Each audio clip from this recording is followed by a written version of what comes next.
টানাটানি করছিস কেন?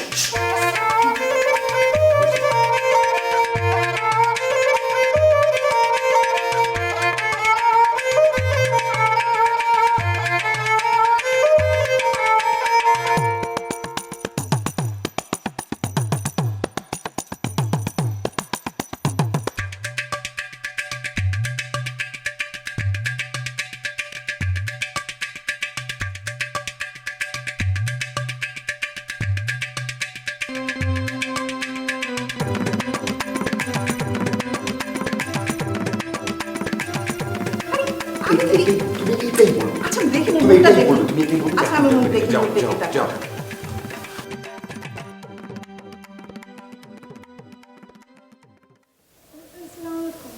ওয়ালাইকুম আসসালাম। বসো না, বসো বসো।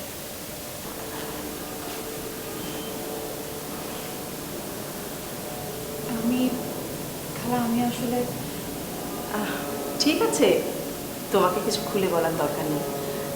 যা বলার দীপুই আমাকে বলেছে। খালা, আমি আপনাদের বেশি দিন ডিস্টার্ব করব না।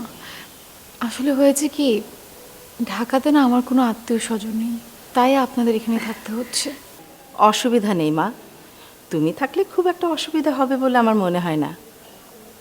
কিন্তু তুমি যাই বলো না কেন, তোমার ওই বন্ধুটিকে আমার একদমই পছন্দ হয়নি।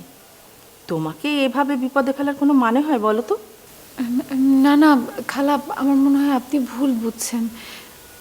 আমার মনে হয় ও কেন এমন করেছে জানেন? ও দেখতে চায় যে আমি ওকে কতটুকু পছন্দ করি। কিন্তু যাই বলো, তোমার মতো মিষ্টি দেখতে একটা মেয়েকে এভাবে বিপদে ফেলার কোনো মানে আছে? আচ্ছা, ভাগ্যিস তুমি আমার ছেলে দীপুর কাছে ফোন করেছিলে, ও তো খুব ভালো ছেলে। কিন্তু তুমি যদি একটা খারাপ ছেলের কাছে ফোন করতে, কি হতো বলো তো? আপনি কিন্তু এটা ঠিক বলেছেন খালা। আহারে, মুখটা কেমন শুকিয়ে গেছে, সকাল থেকে বুঝি কিছু খাওয়া হয়নি। আচ্ছা চলো, তোমার রুমটা দেখিয়ে দিই, তারপর ফ্রেশ হয়ে কিছু খেয়ে নেবে, কেমন? চলো।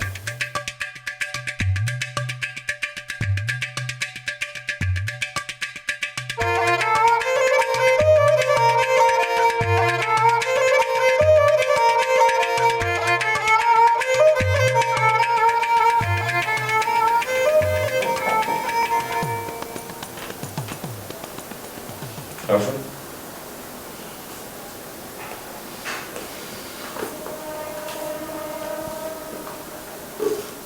কিছু হলো?